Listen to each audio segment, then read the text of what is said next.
Hey, Mark Rodriguez here, and you're watching Mark's Out Wrestling Aftershock Reviews, where it's still real to me. And today we're talking about Rise Women's Wrestling with the Regional Rising Stars Tournament. But before I get into that, we're going to talk about a couple of news things here and there that's happened to a couple of wrestlers. The first one with Chris Jericho, that you guys probably know by now. The very same night of AEW All Out, Chris Jericho defeated Hangman Page. He won the very first ever AEW World Championship title. And he decided to celebrate with a little bit of the bubbly. And unfortunately, the bubbly cost him the belt because he lost it. Not in a match or nothing. I mean, he literally, physically lost the belt. He went to some steakhouse somewhere. I guess the belt was like in on his limo or whatever, and someone stole the belt, which is incredibly stupid because what can you do with the belt at that point in time? That belt is super brand new. It's like one of a kind. You can't sell it nowhere because that's basically giving away the fact that you stole it. You can't go to a con like years later and, hey, you autographed this belt. They'll know that you stole it. So what can you do with the belt, you know? So, yeah, they got a lot of like heat and a lot of critics, you know, all the anti-AEW crowd and all that were insulting, you know, that Jericho's a drunk, he has a drinking problem. What were you guys thinking giving him the belt in the first place? Wow, that really shows how much he cares about the belt. That really shows the prestige of the AEW belt. You know, all that kind of criticism here and there. And there were, of course, a lot of memes, tons and tons of memes of Chris Jericho caring more about a little bit of the bubbly compared to the belt. And they were actually going to do a storyline, I guess, where he was talking about doing this world investigation to find out who stole the belt. I will find you and all that. So I assume that eventually they would have made another belt. Because there's still time. It's like a whole month before October 2nd, their first episode of AEW on TNT. They would have had time to make a new belt. And he probably would have had some heel come out and be like, it was me, Jericho. It was me all along. I stole the belt, Vince McMahon, or whatever. But, yeah, so they're going to work out some kind of storyline with it or something, but the police department, I believe the Chicago City Police Department, because the event took place in Chicago, they found the belt, they posted it on Twitter, it became, you know, too public, everyone saw it, so, you know, AEW can't, like, pretend that didn't happen and go on as if the belt's still missing or something. They have to acknowledge it. I haven't been watching episodes of Beat the Elite or The Road to TNT or whatever. They got their weekly episodes online, so I haven't really seen like how they acknowledge the fact that Jericho actually lost the belt or whatever. I don't know. But the funny part is, amongst all of this, Pro Wrestling Tees, which made the shirt that I'm wearing right now, Pro Wrestling Tees actually made the little bit of the bubbly shirt. And you can bet I'll be getting that shirt. That's like, how can I resist that? Jericho wants us to forget about it and stop making jokes about it. But we're sorry, Jericho. We're not forgetting anytime soon. So enjoy the bubbly. And, yeah. So anyways, on other news, Kylie Ray was actually announced to no longer be with AEW. They actually took her off the website and the roster. And, oh, they actually added Hikaru Shida to the, no, not her, she was already there, Riho. They actually added Riho to the website, which is like about damn time. They're going to have Riho competing for the title belt against Nyla Rose. Why is she not part of the roster? So, Riho's on the roster now. But anyways, yeah, backstage interview with Tony Khan, the guy who owns and funds AEW. He announced that Kylie Ray asked for a resignation. She's no longer part of the roster. Like, they didn't really explain too clearly why. Some of the reasons go between some kind of injury we don't know about, which I don't think is true due to recent events, and also the fact that she just couldn't handle having all that fame just thrust upon her like at once, you know, because like going from the indies, going to the big stage, regardless of what you think and whatever you say, I still consider AEW to be a big stage. It was just too much for her. What can I say? AEW has a lot of pressure. A lot of people, despite the fact that it's not really meant to like really compete with compete with WWE and put WWE out of business and all that shit. I don't really think they will. WWE is just way too big, way too powerful, way too popular with a long history to be like put out of business from AEW. I don't believe it, but a lot of fans are kind of going that way. There's a lot of eyes on it, and now that it's going to be on TV, on TNT, there'll be way more people watching it now. All the critics are going to be like, well, let's see if this show is actually as good as they say. Let's see if this is the real WWE killer like they're saying, you know, and that kind of shit. So there's more pressure, and I understand if you're performing on there, where you don't want to do like a bad botch. You don't want to be like, oh my God, Kylie did a horrible botch, the worst botch of the night. Like, you don't want to be like that person that makes the show look bad and whatever, you know. So I understand the pressure.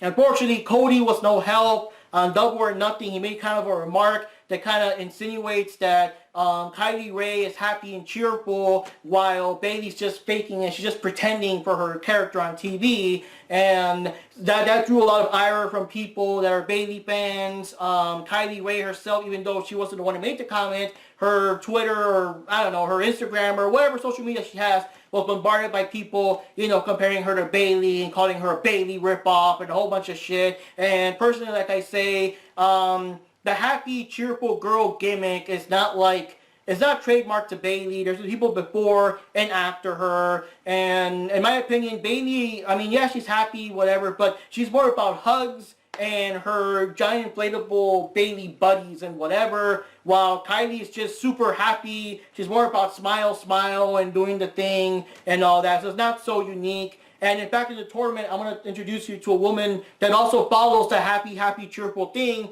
but it's still different from Kylie and Bailey. But anyways, Kylie's been gone. Her Instagram's been like dead for the last couple of days, weeks, whatever, months and everything. And she actually surprisingly wrestled this previous weekend. There was an event called Freelance Wrestling. It was a triple threat match for the Diamond Division Championship. It was AQA, who we've already seen at Rise before. AQA versus Hyun. I don't know if it's pronounced Hyun or Hyun, or Hyan, I don't know. But the surprising appearance of Kylie Rae. So yeah, Kylie Rae was there for a night. It was pretty cool. They fought it out. Kylie Rae looked strong. She took down Hyun while she was too busy posing or whatever. AQA came up from behind to try to attack her, but Kylie saw her, grabbed her, picked her up, and slammed her on top of Hyun. And then she rolled out of the ring. And during that moment that AQA was like, you know, on top of Hyun, she's like,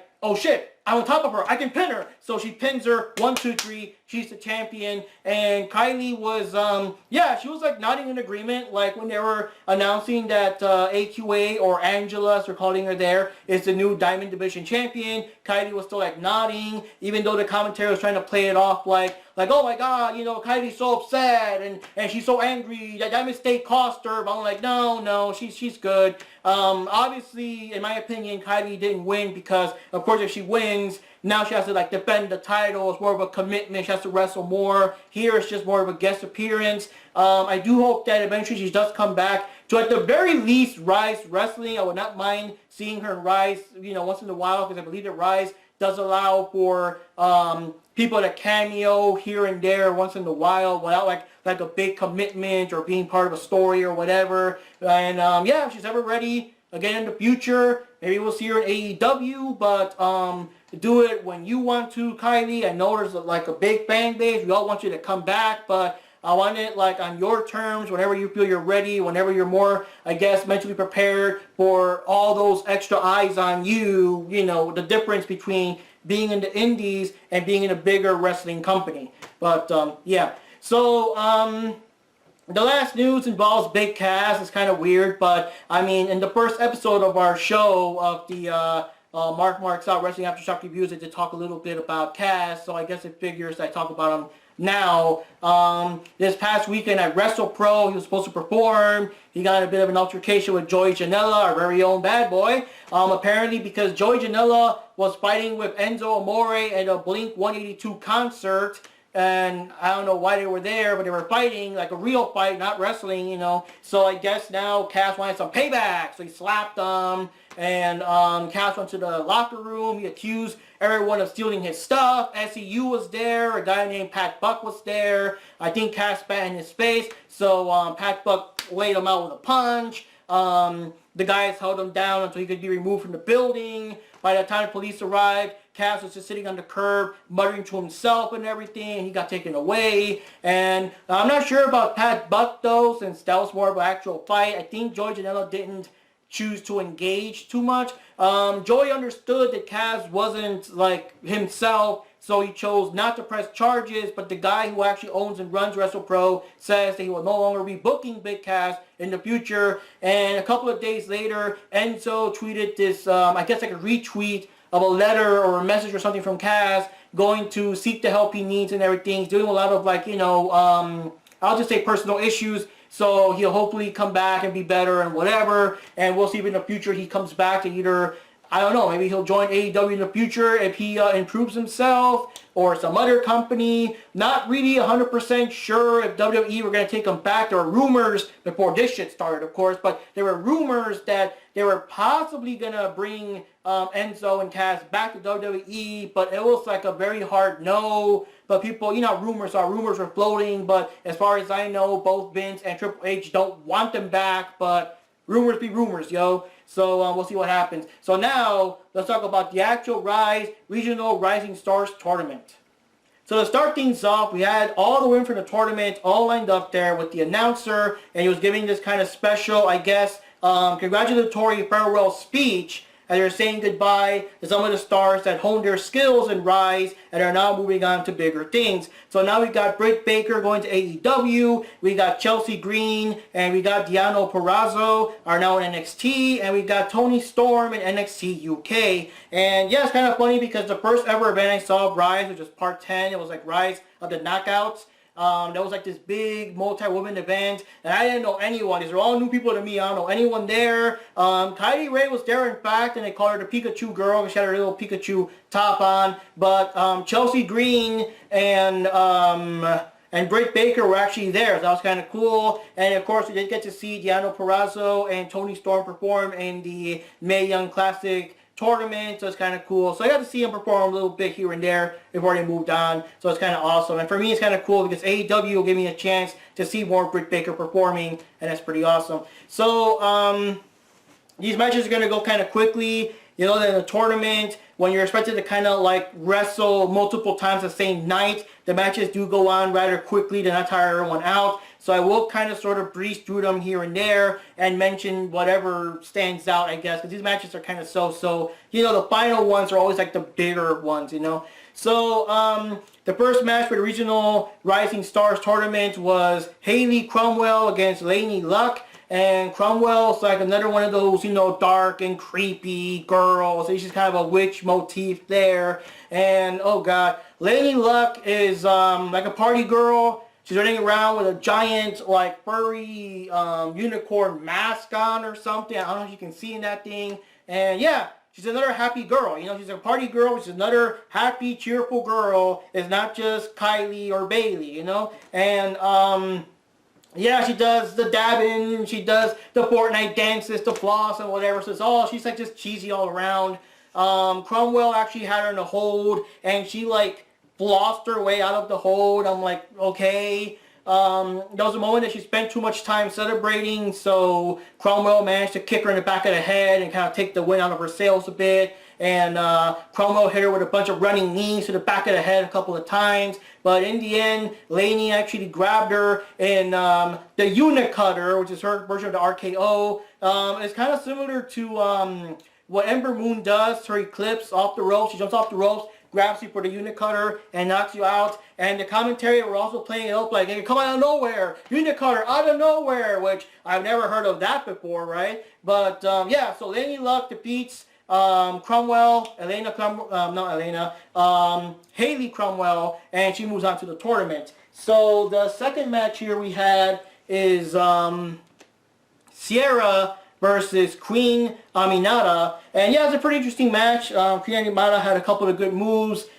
Sierra, I've seen her fight a couple of times, so she's she knows her stuff here and there. In the end, she grabbed her in this very painful looking armbar submission, because it wasn't just an armbar, she was also like bending the fingers back and just messing with the fingers and whatever. And it was such a bad way that Aminata had no chance but to, no choice but to tap out. So Sierra won that match. And then we had Valentina Loca, who came out dressed up in one of those hazmat suits from Breaking Bad. They were playing the Breaking Bad theme and everything. And she was going up against Maxton Paler. And Maxton Paler looks like a female version of those big thugs you would see in Mad Max. Well, yeah, so you get it, that's where her name's from. But also Fist of the North Star. I was thinking Fist of the North Star the whole time I saw her. But of course, that's also based on Mad Max.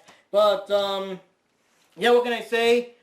Way too much size difference. I mean, Tina did a couple of moves here and there, and some of them wouldn't work because due to the size difference. She tried to do some hurricanranos that just didn't quite get her down. She did a 619 and stuff like that, but it was just, there wasn't too much she could do. She was already shorter than the average woman in the event, and that wasn't too much she could do against Maxton Paler. Maxton Paler got her with a spear, got her down, 1, 2, 3, that's it. And even I was surprised. I thought she was still going to kick out and keep going or something, but no. Maxton Paler took her down. Like, took her down, like, holy shit. So, she moves on. And then we had this match here, which is kind of interesting. We had Elena Black versus Sophie King, and if you remember, Elena Black was in the Doors match in the previous event, and the match literally started, and right away Big Bad Mama took her out. So we literally got to see nothing of her skill. So here we had to see more of her skill. She appeared with a little mini coffin with a little voodoo doll. What's the voodoo doll in the coffin? The doll looks like her, I guess. I don't know. She's another dark, creepy girl. There's a lot of them, I guess, nowadays. Not 100% sure. I think they want to say that she'll be teaming up with Cromwell in another match in some other organization. That'll be kind of cool to see. Or I think in the next Rise tournament they're gonna team up. It's gonna be Cromwell teaming up with Black, and we'll see what happens there. But anyways, yeah, so you fought it out against Sophie King. Sophie King was the bigger gal of the two, so she had more power moves and everything. There was a time where Black had a tarot card she was going to use, but the referee, took it away, and while he was distracted throwing it away or whatever, she pulled out another tarot card and did a paper cut on her tongue, on Sophie King's tongue and everything. But in the end, Sophie King power took her down. I was just glad that we had to see a couple of moves out of Elena before that happened, but she took her down and she won. But then we have this long chain of events, which is kind of weird. So this big guy named Perot just comes to the ring, and I'm like, okay, and he has an intense stare down with Sophie King, and like Sophie King tries to attack him and punch him and kick him, but nothing works. The dude's just too big, and yeah, Perot takes her down, like beats her up and slams her and throws her out of the ring, just beats the living crap out of her. And I'm like, holy shit, what brought this on? Like, holy shit. So Perot just stands there looking tough or whatever. Effie comes in. Effie starts, asking for a thank you, similar to Chris Jericho, because it's like thanks to him with his big promo at Pride, that now Rise Women's Wrestling is allowing gay people to also perform and whatever. So he wants this big thank you, but he's a heel, no one cares. He tried to talk to Perot to join him or work with him or whatever. Perot just walks off. I was expecting him to just, attack him or something. He just walks off. So I don't see the point of him being there, whatever. I guess it's introduction, I don't know. And after he starts talking more crap, then we got Devon Monroe comes in. So we get an actual match now. Devon Monroe versus Effie. Devon is very athletic, very energetic. I was really hoping he would shut up Effie. But in the end, Effie still won. He got him in this super painful looking submission move. Like it's bending your head back and whatever. And that wasn't bad enough. He was already on the floor with his head being bent back. And to top it off, he still wraps his legs around the rest of them and everything while your head's like that. And it's like, oh dude, there's no, just tap out. Just fucking tap out, and everything. And Effie won. And it looked like Effie was going to kind of, I guess, congratulate him for giving him a decent match, but no, he started talking more shit and whatever. You're not ready. Get out of the ring, whatever. And then all of a sudden, Kikyo comes out. She has a brace. I guess she was injured from a previous event, and everyone was talking about, oh my gosh, she's back, and how did she perform with her legs still in the cast or whatever? And no. That didn't stop her. Kikyo still grabbed him and slammed Effie and beat the crap out of Effie, kicked them and everything. And now Effie's been, defeated and, you know, vanquished from the ring, and Kikyo stands strong, and people can now celebrate knowing that she is back in town. But that was one hell of a long ass sequence between Perot and Effie, Devon, and Kikyo, and it affects the tournament too, and you'll find out later. But damn, just damn, the whole thing, I was like, what the fuck is going on, you know? So now we have a little break from the tournaments to kind of move on to other matches. We have Priscilla Kelly with her big badass rematch against Jake Atlas. As you remember, they were both the last two people in the Doris match, so now they can actually fight it out. And what can I say? Not too much I can say about the match, except that it was what you were expecting after seeing the Doris match. These two just went with everything, and I mean way too many socks to the face, knees to the face, running knees and kicks and smacks and slaps, and just it always just surprises me, like how Priscilla Kelly can take a punch to the face and still get back up and sock them right back in the face, like holy shit, you know. And then Elena Black, Priscilla Kelly, all these dark girls, man. Priscilla Kelly, or PK, or I keep calling her PK, managed to grab Atlas and slam him in the hardest part of the ring, and it was just all kinds of crazy moves. They're going to the air, they're throwing each other. The thing that stands out the most because they're so loud, the cracks, man, just the punches, the knees, the super kicks, everything, and they were just giving it their all. They were not giving it up. They were just like really like at each other. In the end, it looks like Jake was losing patience with her because it was a bit of respect, I guess. But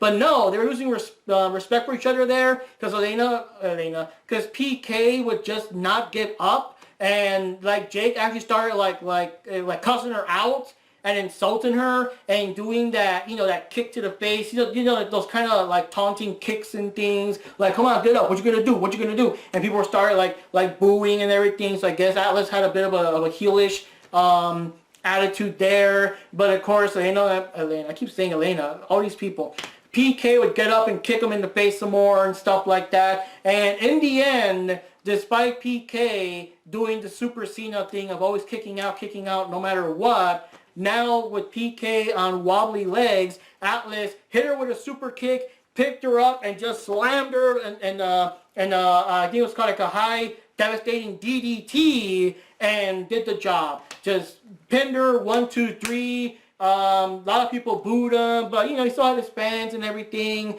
And Jake Atlas won the match. I was actually kind of surprised. I was really rooting for Priscilla Kelly, like, you know, surprise, surprise. But yeah, Atlas came back in.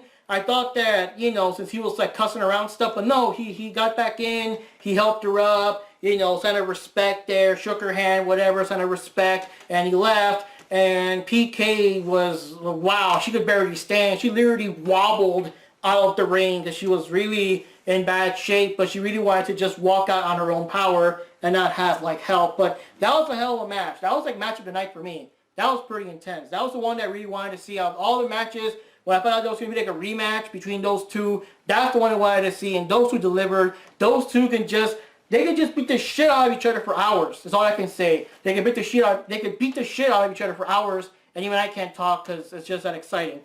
Alright, so now we move on to the semifinals. We've got Lanie Luck going up against Sierra, and you actually mentioned that these two women have fought before at, I want to say, Rise 3, they said. Either Rise 3 or Rise 5, but the thing is, they both had very different gimmicks back then. Lanie Luck was not a crazy Fortnite dancing party girl, and Sierra was not dark and evil like she is now, because of course everyone's dark and evil. And yeah, so Sierra actually got her into the armbar. It looked pretty intense. It looked like Lanie Luck was gonna like tap out, but she was lucky enough. I guess Lanie Luck was lucky enough to grab her to the ropes and break the hold. And Lanie Luck actually tried to get her into the unicutter a couple of times, but Sierra was always able to avoid it, or like, you know, push her off before she could do it. But in the end, Sierra was in the right place, the right time for Lanie Luck to jump off the ropes and get her with the unicutter out of nowhere and win the match. Lanie Luck does advance.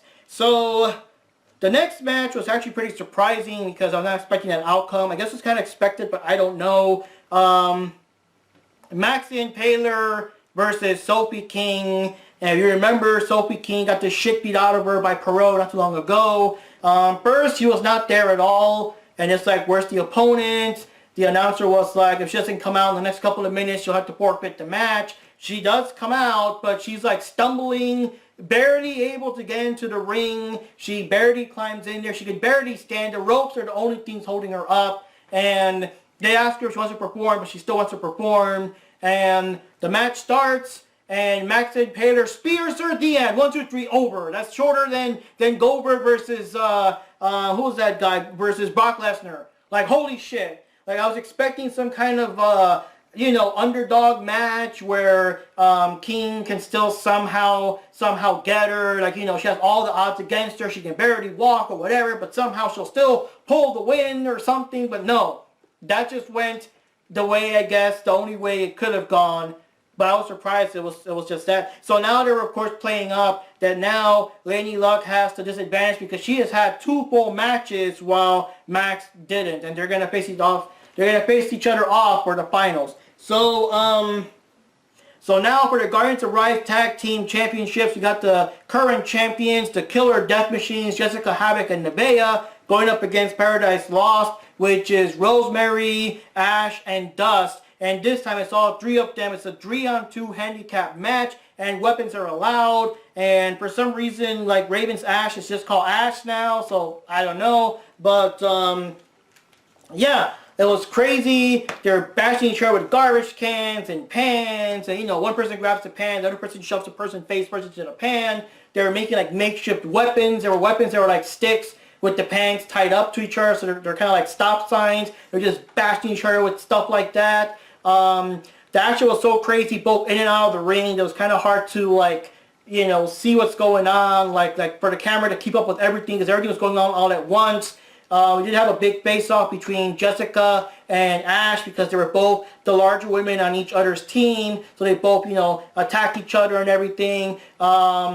I think in the end, in that particular face-off, Ash got her down with the big boots. I think it was called like the Eden down or something like that. And yeah, she actually got her with a leg drop too off the harder part of the mat. But yeah, it was a pretty intense match. They were pretty crazy. They were very severely disadvantaged and everything. They were really trying to keep Jessica out of it and keep most of the punishment to Nevaeh, so she's more of a smaller target and everything. But let's see here. So in the end, they were able to keep Ash and Dust out of the ring long enough to just, you know, focus on Rosemary. And Jessica manages to pick up Rosemary and just slam her ass right through a garbage can. And then both Jessica and Nevaeh got to pin her down, and they both won. They are still the Guardians of Rise Tag Team Champs. But that was one hell of a match. It's pretty crazy. It's also cool to see Rosemary actually fight, because most of the time she's just there watching or whatever. Now all 3 of them got to fight, so that's kind of crazy. Alright, so then we had the Double D Rose Buns of Steel Challenge, where I guess people can just come up with weapons and I guess, I don't know, try to bash the weapons over her ass or something. I don't know, because the thing is, it never happened. It didn't happen. So she came up, did her challenge, talked about weapons or whatever, and all of a sudden, Big Swole comes up. She's the current Phoenix of Rise champion, and she gets in her face, and she's all like, hey, you want to challenge, and blah, blah, blah, blah. Well, your challenge is right here. So it's like, oh shit, title match. So they kind of throw away this Buns of Steel challenge. It never really happened. I'm kind of disappointed because I was curious, like, what were they going to do? Were they going to grab people with a bunch of, like, gimmick chairs and sticks or whatever, like the chairs would like dent as he tried to smack her ass, or hit her with a broom and the broom snaps in half. Like, I don't know what they were originally going to do, but it just didn't happen. Maybe they themselves didn't know what they were going to do. I don't know. But Double D Rose took the challenge, title match. She fought against Big Swole, and yeah, it's a pretty good match because it was like played straight. It was serious. Double D Rose is like a joke character, kind of sort of, with the whole ass thing. Like if you hit her or slam her ass or whatever, like you get hurt because whatever. If you do a drop kick against her butt, like you'll fall back. I don't know. It's just the joke about it. But here, it didn't play into it. Like they had a serious match. Double D Rose show. She had a whole bunch of like body slams and submission type moves and everything. I mean, yeah, she still ran at you and like blew at you like ass first, you know, ran into her face or whatever. But they didn't really play up the gimmick too much. They didn't do cheesy stuff like Big Swole trying to kick her and being, oh, my foot or whatever, because, you know, ass destruction, whatever. So, it's a pretty interesting match. Big Swole had her punches and all that, but she's still, you know, a bit of a size difference here and there. So it was a real uphill battle between the two of them, that they were both just not giving up. But in the end, Big Swole grabbed her into this weird, like, leg wrap thing that still, like, knocked her down, and it kind of, that's a pin. It was like a leg trap pin, and 1, 2, 3, Big Swole won, and her family was actually there watching, so her family got to watch her, and, you know, help her celebrate her victory, and she defeated Big Swole. But Big Swole still gets credit for giving a very intense, like, you know, serious, non-comedic character match, and that's kind of cool. But I'm so disappointed that we didn't get to see what this Buns of Steel challenge really was, because it was just, I don't know, it was weird. It was a good match. I'm not going to say nothing about that, but it was just weird. They promised something, and they're like, nah, we'll do this instead. Okay.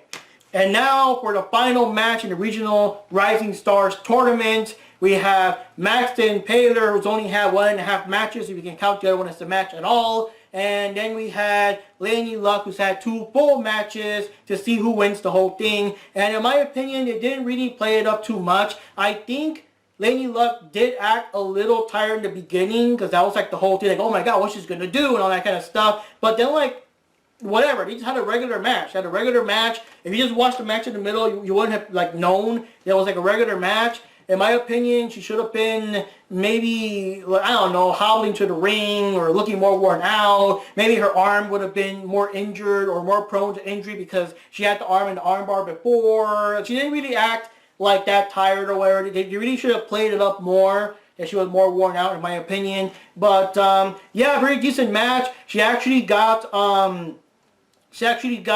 Max into the unit cutter, but then she got up, she kicked out, and it's like, holy shit, because I thought it was going to be, you know, protected like the RKO, and Max actually got her with the spear, and I'm like, holy shit, there we go, you know, but no, Lux still kicked out, and in the end, Lux still grabbed her with a second unit cutter, and that's all she wrote. She actually won, but also a hell of a match. It was a pretty kind of long match there. They both really went at it. It was pretty intense and everything. The only thing I wish is that I really wish they played up more of the factor of Luck being more tired and worn out throughout the match. That could have, you know, factored in a bit more. But other than that, it was a pretty decent match. So, after that, they congratulated her. They mentioned that she's going to have a spot now at the next match of Rise, the Escalera del Campeonato, no subtitles, where she's going to have a shot against the Phoenix of Rise champion, and that's going to be super awesome.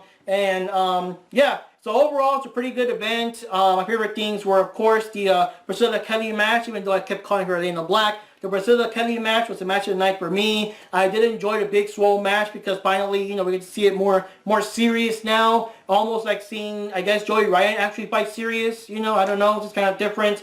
I did like the final match between Maxine Taylor and Lady Luck. I did like Maxine Taylor. She looks fucking badass. I want to see her fight some more. And I do want to see more of Elena Black, and I do want to see more of Haley Cromwell. I think Cromwell was only wrestling, the one that was only wrestling for like 7 months or 3 months, something like that. So it's kind of interesting to see her develop more and stuff like that. So we got to see lots of good matches and everything. It was pretty good. Overall, like I said, match of the night for me was the Priscilla Kelly match. I did enjoy the Swole match, second place, and I did like the final match of the tournament. And what can I say? The craziness with all the weapons and stuff with Paradise Lost versus the Killer Death Machines is always good to see crazy weapons. And I also noticed that most of the time when Rosemary is involved, it is full of crazy weapons and bats and brooms and buckets and things like that. So, yeah, it's pretty crazy. Like, what can I say? Rise is always a hell of a good time. You know, I can't really complain too much. There hasn't really been an event that made me bored or anything. It's still pretty good. So anyways, guys, that's the end of this episode of Marks Out Wrestling Aftershock Reviews.